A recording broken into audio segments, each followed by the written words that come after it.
Today we're talking about the best puzzle game on the Dreamcast. Ever. This is Pixelated Audio, episode 46, featuring ChuChu Rocket.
Thanks for tuning in to another episode of Pixelated Audio, your bi-weekly video game music and retro gaming podcast.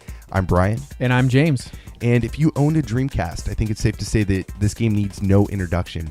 But if you haven't heard or played ChuChu Rocket, then that's okay, because we've got some really cool tracks lined up from the game that should persuade you to give it a shot. The track that brought us in was the title theme from ChuChu Rocket on the Dreamcast, composed by Tomoya Ohtani. It's a really energetic track. It's like you drink way too many Red Bulls, and then you got to a point where you crash, and then it's a lot more mellow. But yeah, it's cool. I mean, this just screams ChuChu Rocket to me. This is a game that I had growing up. I think I got it around. It wasn't the day it was released or anything, but it was around the release window. Within a month or so. And I really fell in love with this game. It's got this very addictive, puzzle quality, but at the same time it's action based, so you're constantly thinking and trying to kind of move around the board the best way you can and try to strategize, and there's kind of management going on and stuff. It's a really cool game, and this track is always that first kind of thing that jumps on the screen right when you boot up the Dreamcast. You get all jazzed up and get excited to play. It's a fun one. Yeah, I definitely agree with the track being kind of fun and bouncy, and I was thinking more gummy bears instead of Red Bull, but yeah, it definitely has that part where you feel like you kind of crash a little bit and it gets mellow, but it's still really cool. It's not like a cheesy type of mellow. It almost has a deeper layer to it, which I thought was really nice, because looking back at this game after playing it for a little while, it made you feel like there was actually some thought and some love put into this game by Sega. Right. So I think they really kind of strategized their concept and thought things through in advance to make this an enjoyable experience for all sorts of people, young and old. There is no age range for this. So it was a really fun track, and I think it's a really fun game. And to be able to do something like this, it's funny because the whole soundtrack in general is not mind-blowing amazing. It's nothing that me and you were just instantly oh man, we got to do the music from this game. It was more of a combination of our love for the title, and the music is really awesome and really fun, and goes with the game really well. So this is kind of a good combination. It's like a good 50-50 balance. Yeah, and I think it's no surprise that I didn't play this game until recently, but I remember over the years you've been telling me to play ChuChu Rocket, and I remember going to different retro game stores and you say, oh look, there's ChuChu Rocket, you should pick it up, and we were kind of trying to figure out what to do next, and I had mentioned to you I had just gone to a store and picked up some games, and I picked up ChuChu Rocket on the Game Boy Advance, and you're oh man, we should totally do the Dreamcast version of this game, and I was all right, that sounds good. Yeah. So let's talk about the game for a little bit.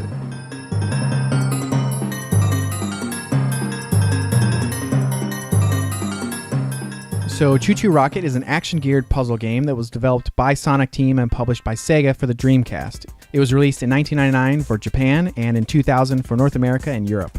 Now, we've talked quite a bit about Yuji Naka, the creator of Sonic, and also about Sonic Team and its history when we covered Ristar for the Genesis back in episode 38. And also episode 19 with the Sonic Pocket Adventures. Pocket, yeah, that's right. Yuji Naka's role in the creation of Sonic. Yeah, but ever since they were founded in 1990 as Consumer R&D 3, through the development of Ristar and all the way up until ChuChu Rocket was released in 2000, they were mainly focusing on Sonic games since it was such a success in the home console market. Sonic Team did a few new IPs like Burning Rangers and Nights into Dreams, but the success of Sonic is what really bumped Yuji Naka up to a pretty high position in the company and eventually gave him the power to change the team's name to Sonic Team. Right, and after they released Sonic Adventure on the Dreamcast, their main focus kind of went back over to creating new IPs like Samba de Amigo, which was a ton of fun. I think it sold really well too. And there was Phantasy Star Online, which was amazing. Feel the Magic XYXX for the Nintendo DS. That was a blast to play. And of course, ChuChu Rocket. And at this point, Yuji Naka and his team were given the task of creating a fully networked game with players being able to play others head-to-head online via the internet. Consoles connecting to the internet was a very, very new thing, and I don't think many Japanese companies had the experience with the protocols at that time. But Sonic Team had a little bit of an advantage since they had done work on the Dreamcast network, file sharing and stuff on there. And they also did some network features in Sonic Adventure Chow Garden. So I guess, I don't really remember it, but I guess like there's, some online things you could send out and it could come back and you could play the little Chow thing on your VMU. I don't really remember it that well, so it probably wasn't that important. Yeah, but I'm sure any type of ability to work with something that works online would have been a great help to developing a full game that worked online at this point. Right. I mean, it even was probably very minimal stuff that was going on in the Chow Garden, but you had a 56K modem, you had to wait for it to ring, dial up, all that stuff, and then get this very minimal data packets back. It probably wasn't that overly complex, but like I said, I don't even remember it very well. So. But ChuChu Rocket was actually really important to the Dreamcast because it marked the fourth phase in a 5-phase plan for the company's strategy on the system. And this basically involved slowly getting gamers used to the idea of online features in games. Yeah, I think it was kind of made to introduce the concept of multiplayer gaming because there wasn't really a whole lot going on at that time. They needed to do something kind of simple. Right, and Naka said that initially during development, this was a really hard idea to grasp with getting people to play each other online. Yeah. So, it was such a new concept that the project was a really kind of overly ambitious, but it actually proved to be a very valuable experience, he said. So he said that working on ChuChu Rocket was something that greatly helped him create Phantasy Star Online, which was basically phase 5, being a fully 3D immersive online gaming experience. Right, where ChuChu Rocket was kind of like dipping your toes in the online gaming pool. Right. PSO is just diving in head first. And there was a lot going on in that game, so being able to kind of, take baby steps and get to that point was probably a very valuable thing for the company or for that team specifically. Anyways, let's get into our first track and actually our next track, which is the single player theme. It's super fun. I think you guys are going to like it.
That was the single-player theme composed by Tomoya Ohtani for ChuChu Rocket on the Sega Dreamcast.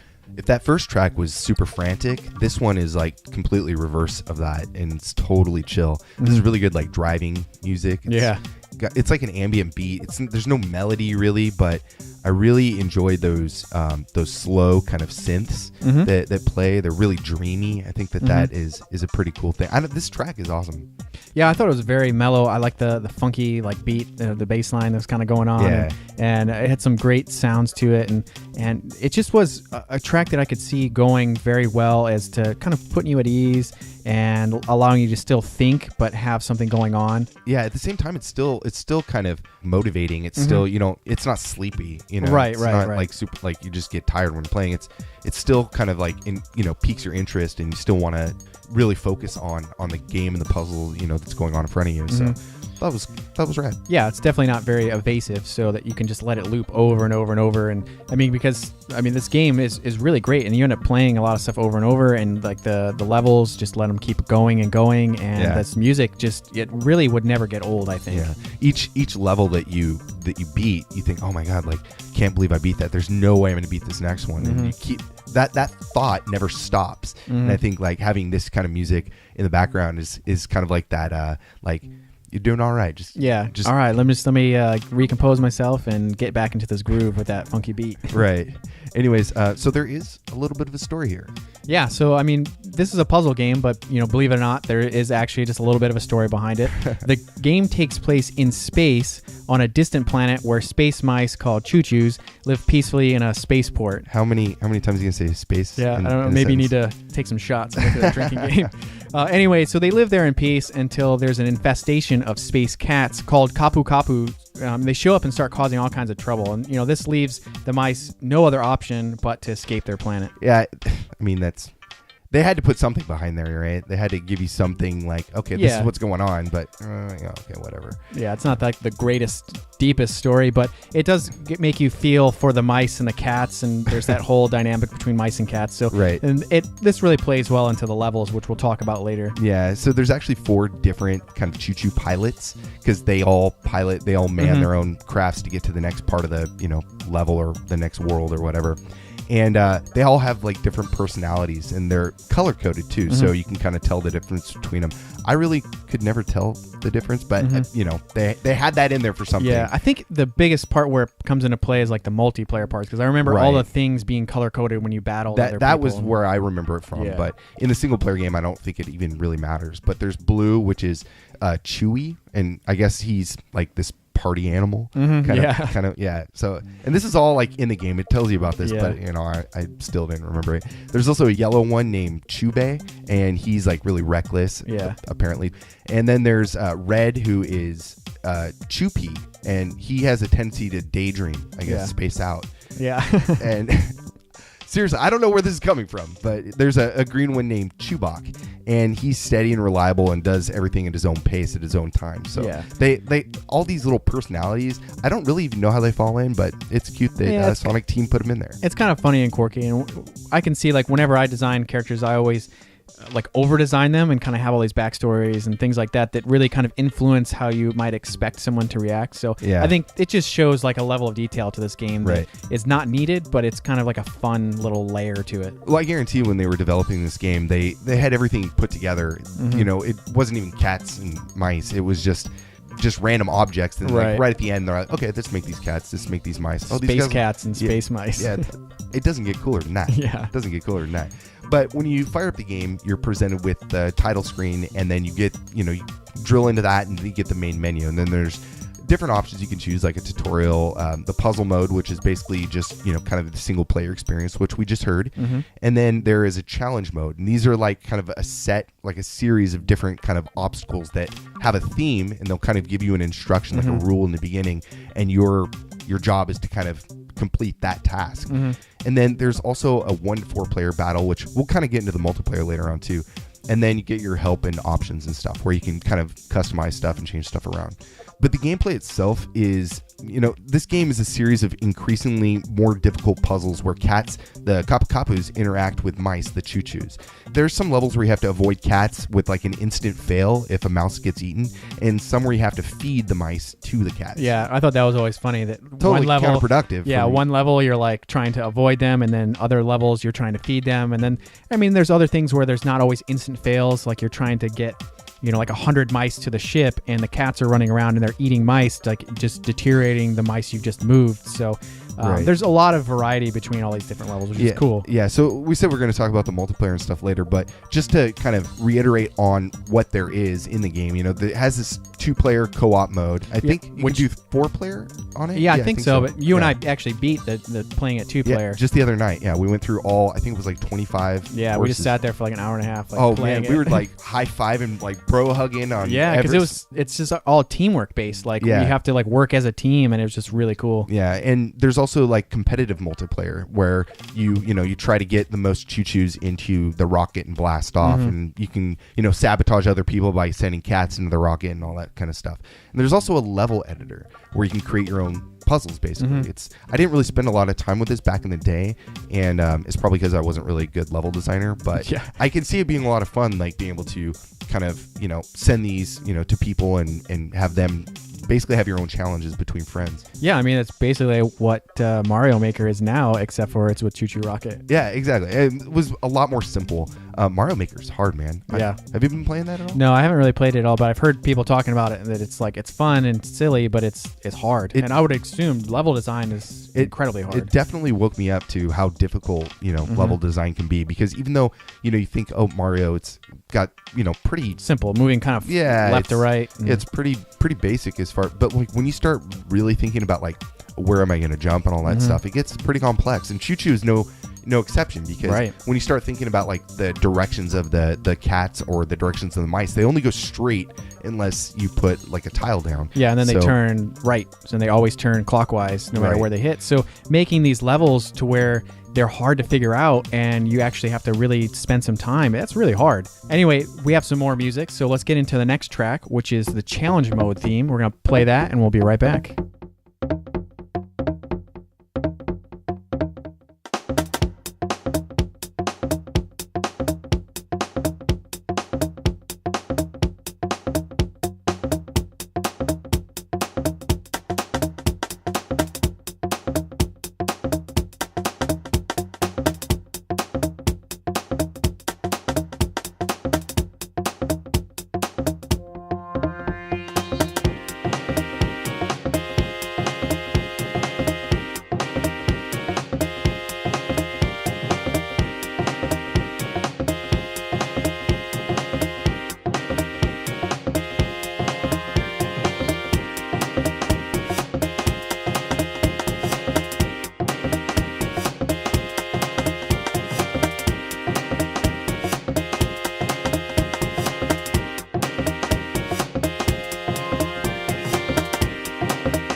it's so smooth. That was Challenge Mode theme composed by Tomoya Ohtani for ChuChu Rocket on the Sega Dreamcast. Yeah, that definitely is very smooth and very kind of mellow. You can see that with the tracks so far, there's definitely a lot of repetition in the songs, but other games that we've played songs like that have a lot of repetition, they kind of end up sounding like a Casio keyboard, like the pre-programmed beats. But this doesn't. I don't feel like it really does. I don't feel that way either. Yeah, and so it just goes to show like how good this stuff is, and it's just such a great track to just kind of do stuff to. Yeah, it is ambient music, so this is like something you want to hear like on a drive home, or this would be really cool bar music. Like, I'd love to go to a bar and hear this. You know, it's not overly loud and obnoxious. It's just, you know, chill, and I don't know, just has that cool kind of like jazzy. It might make you feel kind of comfortable when you're picking up on the ladies. Right.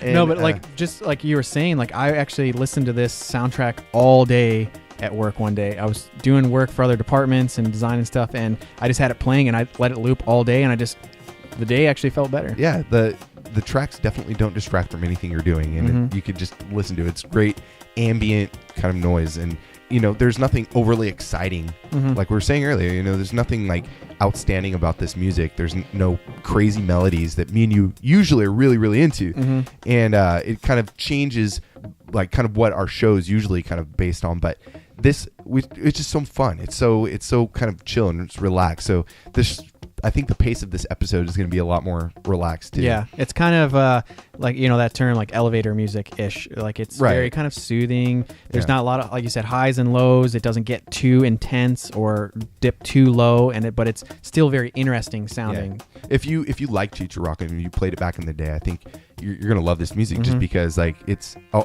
lot of it's nostalgia for me too. It's like, wow, like, yeah, I remember this. This is cool. Yeah, like sitting in, like on the ground on the floor of my room playing Dreamcast on a CRT, you know, TV. Yeah, it was good. Good well, times. For me, it just reminds me of the other night when you and I were up till like 1:30 in the morning playing this game. We looked at the clock. We're like, I should probably get going. Yeah, my mom's gonna be mad. like being kids again. Anyways, we haven't talked about Tomoya Ohtani yet, so let's talk about him for a second.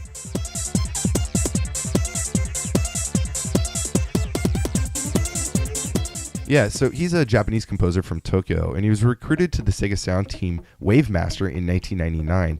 And immediately after getting hired, he was told to work on the soundtrack for ChuChu Rocket, and this is his first game, you know, composition. So it's pretty cool. Yeah, that's so nuts, especially after we heard that this was such an important game to the Dreamcast to just hand it to a brand new composer. Right. They must have liked his past work. He must have had some really good demo stuff, like demo reels from him playing bass or something. Yeah, it's an interesting sound for this game. Yeah, but after doing ChuChu Rocket, he started working on sound effects. I guess this is kind of to broaden his horizons, work on something new, kind of explore new opportunities. And so he did the sound effects for Roomania number 2 of 3, Skies of Arcadia, and Sakura Taisen 3. But he moved back over to composition under the direction of Jun Senoue and Naofumi Hataya and Mariko Namba for Sonic Adventure 2, which kind of brought that whole hip-hop feel to the OST. Yeah. And he also did Space Channel 5 Part 2 and Billy Hatcher and the Giant Egg. He also did composition for a ton of Sonic games. So if you like some of the more modern Sonic sounds, like he's definitely a big influence on that. Yeah, he's got a ton. You can just go through the list. Yeah, so he's got Sonic Heroes, Shadow the Hedgehog, the 2006 version of Sonic the Hedgehog, which came out for the PS3 and the Xbox 360. Right. He's got Sonic Rush Adventure for the DS, Sonic Unleashed, Colors, Generation, Lost World. So many Sonic games. Yeah, the recent Sonic Runners, but then also other games outside of Sonic like Super Monkey Ball, Step and Roll. Which I never played on the Wii. Yeah, neither did I. Yeah. And both of the Rhythm Thief games, which were The Emperor's Treasure and The Periscaper. And I didn't play either of those either. No. Some of that music is kind of cool, though. We can, maybe check it out together later on. I don't know. There's some really cool aspects to it, but at the same time, it's not really my style. But yeah, I mean, but it does show that he has a little bit of a more jazzy rock side to his bass that he can play too. Which for the Rhythm Thief. Do you want to play a clip from one of the tracks in the game? Yeah, I think it might be a good comparison to kind of show like a little bit of the range of bass that he kind of has. Okay, so let's play the main menu. I think this is one that I kind of liked, so let's check that out. I think it has a really strong bass section too.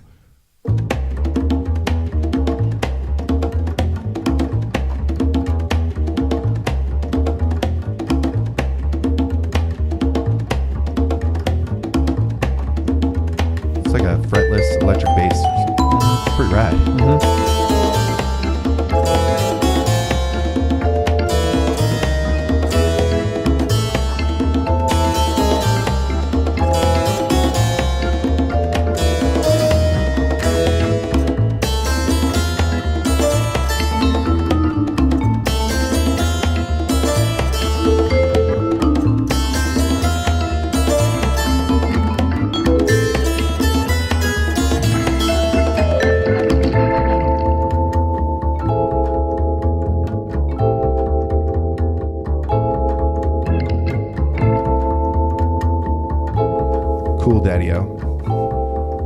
That's a cool track. I mean, I listened to a few other things on the soundtrack, and I wasn't like overwhelmed, or it was. There's a lot of music, but it's nothing.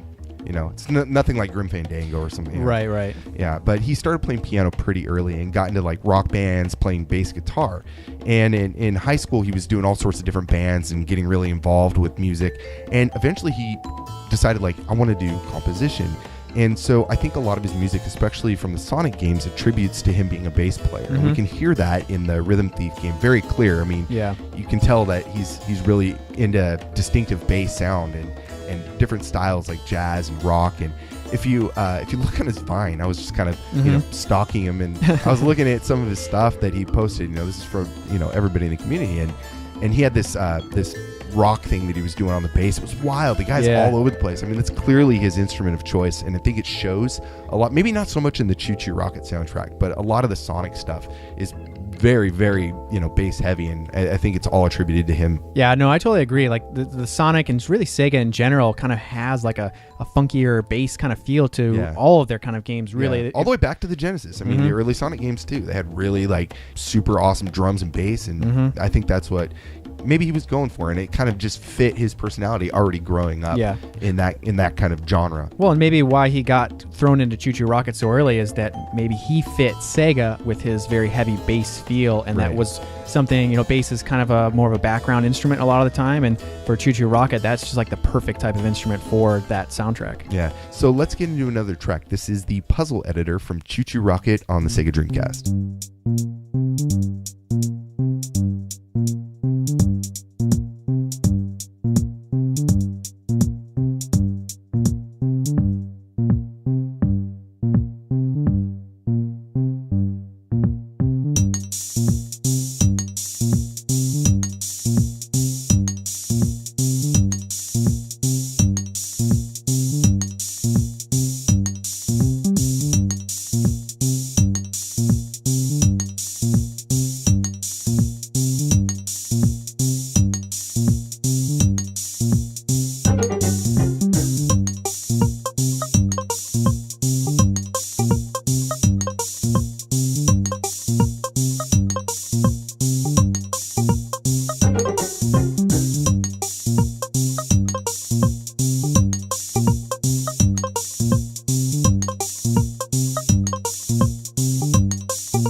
You just heard The Puzzle Editor, composed by Tomoya Ohtani for ChuChu Rocket on the Sega Dreamcast.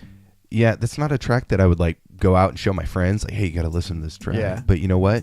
We are gonna play it, and that's what I'm happy about. Now, it was so mellow, so chill.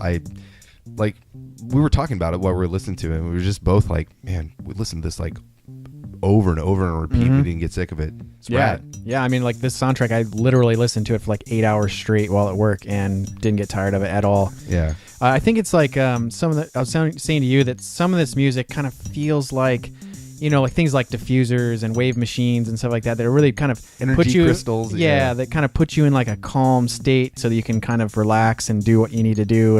And I mean, I think this track just it's really cool. It just builds really slowly, and each new part kind of comes in, and each new part really kind of complements each other. And I liked how there was even parts where it seemed slightly more dramatic when some of the little riffs would come in, and it kind of reminded me of like a calm ocean, and then like a little shark fin pops up and disappears, and then you're like, oh, okay. Like I was imagining like washing dishes, because it's like when I'm washing a cup out, and like I have the spout over on the other side, and it's kind of dripping barely into a cup. You get that sound, that dink, dink. Yeah. And that's I kept thinking that the whole time, but no, it's rad. And you were saying something too about cats. Yeah, there's like the meows. Yeah, there's like a little like meow meow meow. Space cats. Yeah, like little space cats. Like the sample it reminded me of a little kitten like meowing like over and over. Yeah, I think what makes it easy to listen to too is the fact that it's very clean. It's like the sample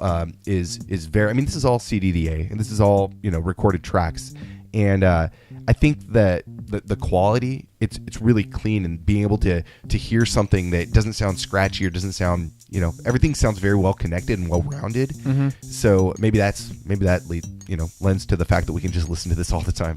Well, and I think that kind of lends itself to the game as well. It isn't a game that seems like it really pushed the capabilities of the system and the sound as well, other than the online feature, but it just was made so clean. The game is so fun, and the music sounds so good because of that, I think. Did we talk about the Dreamcast hardware at all? I don't think so. I know we've played maybe a Dreamcast track on an expansion pack or something like that, but this is our first full Dreamcast episode, I think. Well, I can say a few things about it. So the Dreamcast audio hardware, it's the same sound processor that was used in the Naomi arcade hardware. Right. It's the exact same stuff. It's a Yamaha AICA sound processor with a 32-bit ARM7 chip that can generate 64 different voices or channels with PCM or ADPCM. And that's basically just CD audio, it's or compressed version of audio. And the Dreamcast has 6 megabytes of RAM. And that sounds like, back then that was plenty for the Dreamcast. But it had an additional 8 for just the graphics, but it also dedicated 2 for the audio, which was pretty cool. It had 2 megs of RAM for the sound. And so, I mean, that's a big chunk if you look at everything, just the CPU alone on at 16. So having, its own RAM and its own CPU threads too was a pretty cool thing for Sega to do. But back to the level editor, the cool thing about it is it allowed players to create their own levels, like we were saying. And I think that kind of ability, if they would have left that out, I think it probably would have not sold as well as it did, because like I said, I didn't use it so much, but I know a lot of people spent tons of hours just creating their own levels, their own puzzles. Well, I mean, we've seen games where people have hacked them out themselves to build their own levels, but when there wasn't a level editor in it, and share those with people. So this was just a way to say, hey, Sega really wants you to play this game and share it with other people and get other people on it. I mean, I think there's a necessity for it too, because really, I mean, other than just playing the game in itself, there's not a lot of content. You're paying top dollar for this game. It better have something. It better have more than just the puzzle, the simple story mode or challenge mode. It's really got to get people interested, and there's a lot of people that like sandboxing and a lot of like content creation, so I think that's aimed at them to just kind of give you that much more for your dollar. Well, it's the perfect thing, I think, to help introduce people into the idea of sharing content online. You can create your own levels instead of just saying, hey, my friends that I know, come over to my house and play this game. You can say, people in other countries that I don't even know, try this out, and I can try out your stuff. And because I remember I didn't really have a lot of experience with the Dreamcast, and I had a friend in high school that had one, And I remember with like Jet Grind Radio, you could create your own graffiti tags and share them with people. And I thought that was the coolest thing ever. That was the coolest really thing being ever. into art. I was like, I just want to get the game just to make graffiti tags and share. But I mean, those online features were just really cool. I mean, it made me want to get a Dreamcast. Right. Anyways, let's get into our next track. This is the multiplayer theme. So let's listen to that and we'll be right back.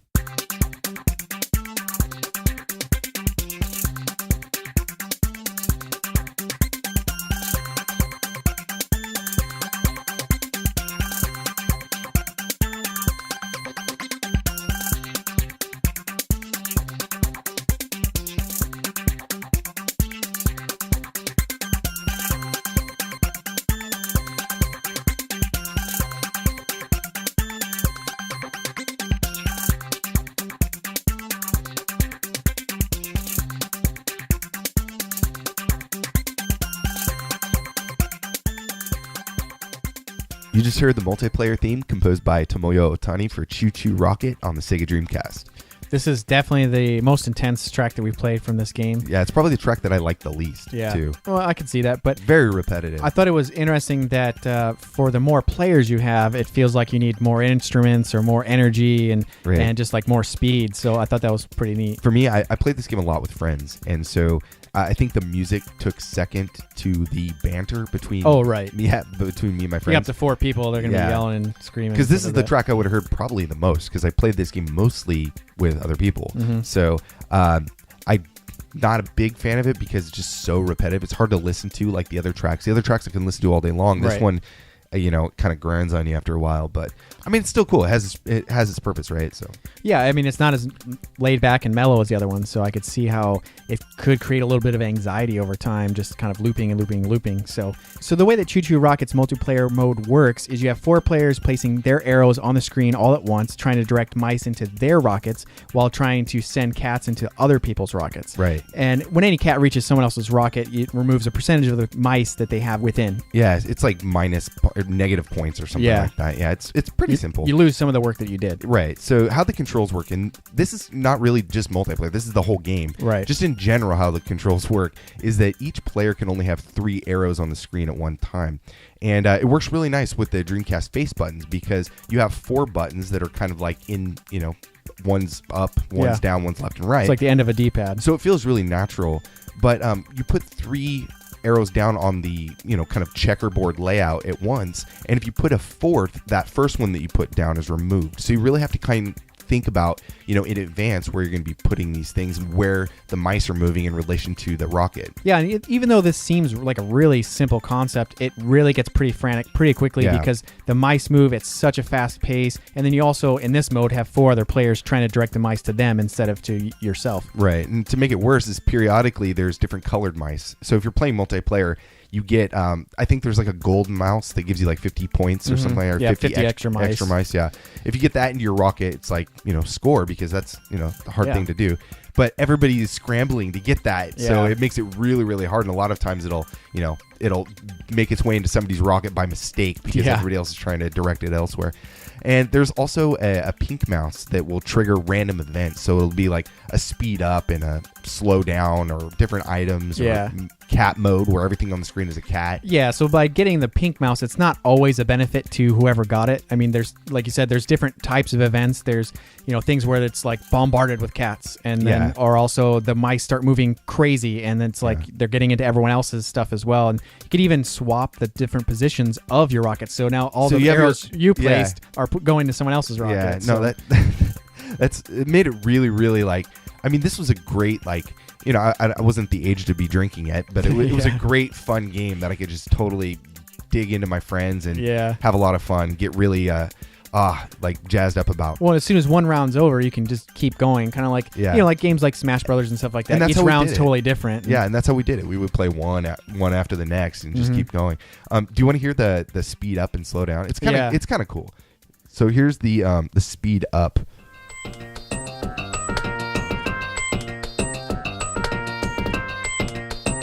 It's just a loop, so not really a lot going on. But the slow down is kind of cool. It's like it's slowed down and in reverse. Yeah, I know, right? It is kind of cool when you're playing though, and because everybody like it gets quiet like this, and everybody's just like, "Oh my god, I got to get this here." And yeah. Well, in slowdown mode, you can actually kind of see what's going on and maybe plan a little bit. It's not quite as frantic. Yeah. But the graphics of the game, it's pretty straightforward, right? Yeah, I mean, like I mentioned before, this isn't like a game that pushes the limits of the graphics that a Dreamcast can handle. Yeah. But it is designed really well. The menus work really great. Everything's pretty clean. Yeah, like for multiplayer mode, there's a counter along the bottom that's very easy to see, and and it's color-coded to match the color of the mice that you're trying to get and stuff like that. So it's very easy to kind of look around and see what's going on. Yeah. You had mentioned the checkerboard pattern. It makes it easy for placing your arrows all over because you know exactly where they're going to go. Even when you move the cursor around, because each player has a cursor you move around with the analog, it kind of sticks to the squares that you're on. So it's not like you have to feel like, oh, I'm right in the middle of one or something. Right. It feels very natural. You get a sense of the motions of the game really, really quick. And one thing that I noticed that I liked about the checkerboard is, so say like you're doing like single player mode and you fail, and then you have to do it again. The next time, the color palette's going to change a little bit. So like one time it might be kind of like pink and teal, and the next time it might be blue and orange. And it kind of, even though it's the same exact puzzle, it kind of adds like a feeling of like, okay, I'm not just doing the same thing over and over again. Mixing it up. But yeah, I think the game looked really clean. It wasn't doing anything outstanding, but at the same time, it shouldn't. And if it was any more complex, it would have made the game harder to play, I think. So keeping everything very simple made it easy on the eyes, easy for people to see the difference between their rockets and other people's rockets and cats and mice and stuff. Right. I mean, even the menus, the menu system is super simple looking, but there's so many different menus and types of things to do in this game that if they tried to get really fancy, this would just be so complex to try to figure out. You just feel so overwhelmed. So the game just kind of has that very simple. I mean, you've seen the artwork of this, like the cat is just like almost solid orange with like yellow eyes, and it's just very simple and easy to tell what's going on. Right. Anyways, let's get into our next track. This is the end of multiplayer. We have a winner.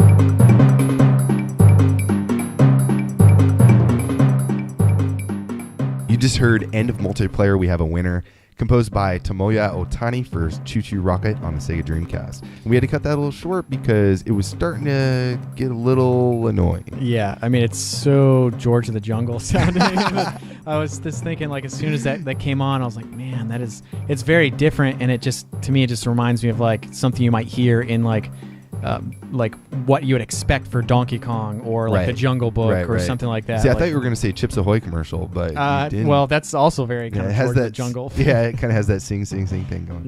Yeah. No, it's cool. It's cool when you win, but you don't expect to stay on that victory screen for very long. So I can't imagine this track is going to be played normally more than 10 seconds anyway. Yeah, and I think that's what they expected with that extremely short loop.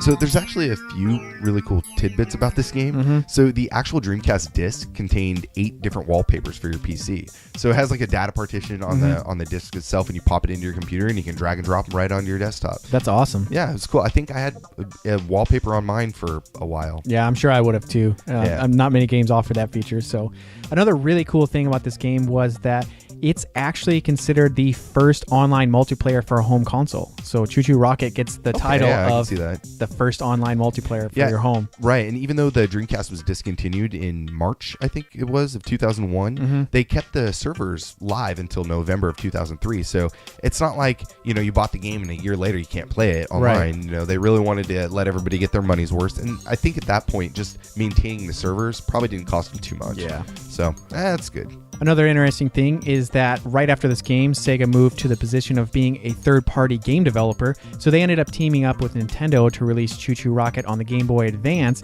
But not only this was actually a launch title for the Game Boy Advance, so that's really cool. Yeah, that's I remember that. Like, I remember when the GBA came out, and I was so pumped to see what I think it was like Mario Advance or something was like one of the first probably. ones or something. And ChuChu Rocket. And I was very surprised. Now, I had been playing ChuChu Rocket to death, and I was already getting kind of burned out, so I'd never picked up the GBA version. But no, it's really cool that it was the first time a game was put on a non-Sega console. That's Sega-developed game. So, I mean, that kind of like back in the day, you would think your mind was going to explode that Sega and Nintendo seemed to be like in the biggest competition between each other, and now Sega titles are coming to the Game Boy Advance. Like, that's really cool. Yeah, that was the rivalry. I mean, it was always Sega versus Nintendo, and now it's like, wow, like hell froze over. Yeah. It's really rad. When's Sonic coming?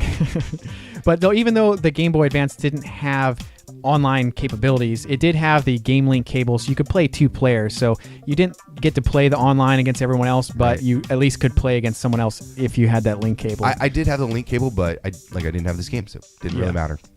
Yeah, and another cool thing about the Game Boy Advance version is that it had 2,500 maps from the Dreamcast online submissions built into the game. Right. So, I mean, that's an awesome feature because, you're getting this port, basically, and a lot of people have already played it, but how cool is that to be able to... It's not just 50. I mean, this is like 2,500 That is maps. A lot of levels. It's a lot of content, and so I'm sure it wasn't that hard for them to just put that in there. It wasn't a lot of extra work, right? Yeah. And if it fits on the cartridge, then might as well do it. I mean, you didn't have to pay to make the levels, right? And it's kind of like fan service. I would be excited if I heard that my level was, and I would try to get to it. I would go pick up a copy, and even if I'd already played the Dreamcast one to death. So. Oh, that's awesome.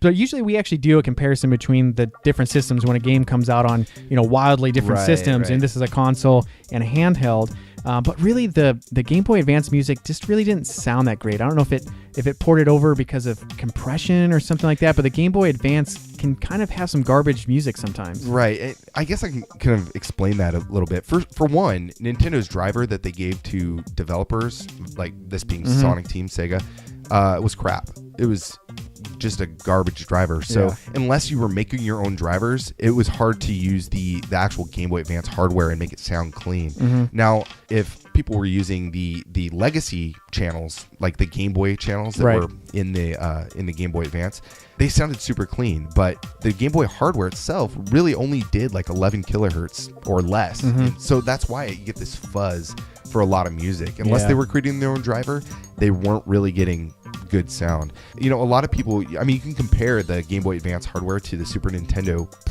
there's a lot of similarities between the hardware, but minus one thing. There's the Sony sound chip in the Super NES that, at this time, Nintendo had kind of burned their bridge with Sony, and so by the time GBA came out, it was like, well, what are we gonna? I mean, that's kind of a speculation. Yeah, I mean, right around this time, PlayStation starts getting hot, and Nintendo starts not becoming the new kid or the big kid on the block anymore. Yeah, but some Game Boy Advance stuff sounds really, really great, but there's a lot of it that I just wish sounded so much better. Yeah, I guess that makes a lot of sense. That if there's different versions people or different hardware people are using to produce the music, there's going to be a different sound, and some are going to be kind of crappy. So it's also worth noting that ChuChu Rocket came out for iOS in 2010 and Android in 2011, but they did not have the online multiplayer support as well. I didn't play the iOS version. Neither did I. I could see it like the touch screen. I don't know how you would do the maybe like touch swipe, and like for up would be an up arrow. I don't know how it would work. Yeah, that sounds kind of crappy to me. No thanks. Yeah. Yeah, but the game itself was pretty successful at launch. It, constantly showed up on lists of the best Dreamcast games ever, and, all the other ports were received pretty well. Yeah, and that makes sense. That most of the games, they played well. It was a good concept for a game. It worked on a lot of different systems. Yeah, when ChuChu Rocket was released, it sold 35,000 copies in its first week. And by the end of that week, it had already knocked the PlayStation release of Chrono Trigger off the top spot. That's nuts. Yeah, that's crazy. I mean, because people wanted Chrono Trigger, wanted to see like a remastered version. And when they finally did it, you would assume that was going to be first place. At this point, though, Chrono Trigger, I don't think it had the same fandom built. It still wasn't early. I think now there's more Chrono Trigger fans than there ever were. And so maybe that could, attribute to it. But it's still crazy to look back and see a game like ChuChu Rocket knock out someone like that from the top spot. I mean, just to get ChuChu Rocket to the number one spot that's a feat. Kind of crazy, yeah. So after the game was released, a video game magazine, the biggest one in Japan, Famitsu, they announced a ChuChu Rocket themed VMU mini game contest where you could download the mini game from the internet, and I guess there was like some sort of password or something if you beat it. Yeah, so I mean, I think this is a really cool idea. So if you beat the game, you get, a password shows up. I would guess it's probably a lot like how if you beat Vector Man for that contest they had. Here's your personal PIN code. Yeah, and then you take that, you write down your personal information, you send it to Famitsu, and then they draw the names out of hats or however they do it, and then that's how they pick the winners and get a hold of them. And some of the things you could win were like VMU stickers or a skeleton orange Dreamcast controller, which the Dreamcast controller sounds pretty cool. Yeah, I don't know what the stickers would even be. Yeah, I was asking you about that because I don't really know VMUs that well, and I was like, is it something you actually just stick on it, or is it like a sticker you get like on the screen that shows up? Couldn't tell you. Anyway, since the game was such a huge hit in Japan, Sega announced a June 2000 release for North America, but the date was actually moved forward to March. I'm guessing just because the game was just going so crazy, they wanted to kind of capitalize on that, hype. Right, and there wasn't a lot to translate to localize, so I'm sure it didn't take too long. Right. So it was like, well, hey, we're making money now. Why don't we keep this going, bring it sooner, less long that they have to maintain the servers, and see what happens. But how often do you hear a game getting their date moved forward instead of backwards? Right. But it was another cool thing was later that month they released a tournament which was held that you could actually take and play members of Sonic Team or the Dreamcast Network devs or other Sega employees, which that's really cool to be able to play online against people that made the game. Yeah, you can play them just like on multiplayer mode? Yeah, I guess you could. There's probably like a way you could log on to the servers and it's a specific party loaded to the dev people. How would you know that they're the actual people or not? I think that you could kind of make them play other people online, but it's nice that they at least said you could. Yeah. But the PAL version was released a couple months after North America, and it was offered as a free kind of game for Dream Arena members at the time, which was like huge. I mean, it wasn't like 25,000 members. I mean, you would expect like, the Sega Net or whatever. No one knew about it. No one had it, but I expected this to like not have anything, but when I saw 25,000 members, that's 25,000 free copies of the game that was given out to, the PAL. Promote it. Yeah, I mean, that's nuts. So, I mean, the Dreamcast sold pretty well. I mean, everywhere I think it sold reasonably well. I mean, nowadays those numbers probably look like nothing, but back then that was a big thing for Sega, and it was a new move. It was the first, pretty amazing feat. Well, I remember one thing when I went to my friend's house and we were, he's like, I got a Dreamcast, I can go online, stuff like that, and he turned my TV into a computer. I was like, oh, that's cool, and he showed me some of the games. And then we were like, let's look up porn. Yeah. So like after like 10 minutes of playing games, we're just like, oh yeah, Jet Grind Radio, that's super awesome. Guilty. Can I see some boobies? Yeah. On the 56K modem, that was super high speed. Yeah. Anyways, we got some more music to play. This is connecting to the network, so it's loading music.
You just heard the network loading music composed by Tomoya Ohtani for ChuChu Rocket on the Sega Dreamcast. See, I love this track. Yeah. This is cool. This is back to the thing I like about the soundtrack in general. I think that's so chill. It's so cool. Yeah, I mean, I could definitely see why Sega would want to save a good track for this type of a thing. I mean, if you're going to be putting out a system that connects to the internet, but it's going to take a little while, you're going to want to really play something that's good, or you might turn people off to actually just getting on the internet. See, this was kind of one of those early kind of examples of having music play during menus and loading screens and stuff, because the Wii does that with the eShop. They have their their theme music, and kind of like connecting music, and there's all sorts of these things going on nowadays with the PlayStation Network and stuff.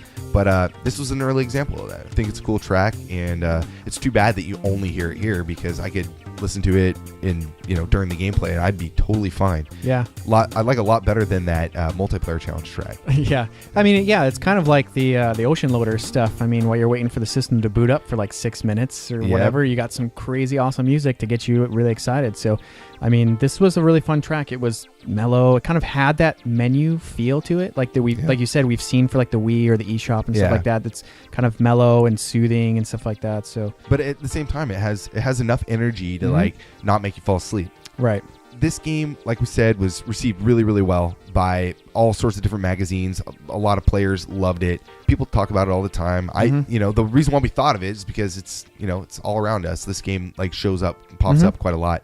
And it appears in the book 1001 video games you must play before you die. Yeah, so cool. If it's been published, then it's definitely something to check out. It's definitely real. No, but if you haven't played it, definitely play it, because if you don't and you die, you're going to regret it. Yeah, speaking from a new player experience, this was something that I think about now as a game that I would love to play at parties with people, or introduce other people to it, or just when you and I have a little bit of time laying around, like let's just play some ChuChu Rocket. Anyways, that wraps up the show. We don't really have a long show. We don't really have a whole lot of music. So we talked about ChuChu Rocket on the Dreamcast, composed by Tomoya Ohtani. Yeah, it was fun. It was a fun soundtrack. Like I said, not a whole lot of music. So if you want to know more about the show, you can check us out online at pixelatedaudio.com for show notes and track lists. We can also be found on Facebook, Instagram, and Twitter at Pixelated Audio. And we've been getting a lot of emails recently. It's great. And yeah, I know. It's really cool to hear like different people saying, oh, I love the Neo Geo stuff, and I love this sound, and can you guys play more of this, or can you play some of that? And that is like, we get so excited when we see emails and different people kind of interacting with the show, and it's really important to us. So if you have time, leave us a review on iTunes. We really appreciate that. We get a lot of good feedback there, and just have a lot of fun doing this. So yeah, keep your ideas and your comments coming. And if you're new to the podcast, make sure to check out some of our past episodes, like our Best of 2015, which just came out, Popful Mail, and Power Quest. You're also not going to want to miss our February 1st episode. We're really excited about that one. I'm looking forward to that. It's going to be so fun to record. The music is it's so good. We've been talking about the music for that for a while now. So, and we're pretty much can guarantee you've probably never heard of this game. Oh yeah. And anyways, I also want to plug the Impulse Project. It's a new show that I started, and it's basically music from the demo scene and the tracking community. A lot of chip tunes, a lot of old stuff, modern stuff. You can check that out at impulseproject.info. We're also on Twitter at ImpulseCast. So check us out there. James is recording the next episode with us. I'm really stoked about that. And we're recording right after this. Yeah, it'll be fun. Get ready. Anyways, the track taking us out is the credits music from ChuChu Rocket on the Dreamcast. There wasn't a lot of OC remix stuff that I could find. Not really any remixes on this game. I don't know how much you could remix it. Yeah, that's true. But it is a good track, so we're going to leave you on a good note. Thank you guys for listening. And keep an eye out for the next episode.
Sonic Teamer.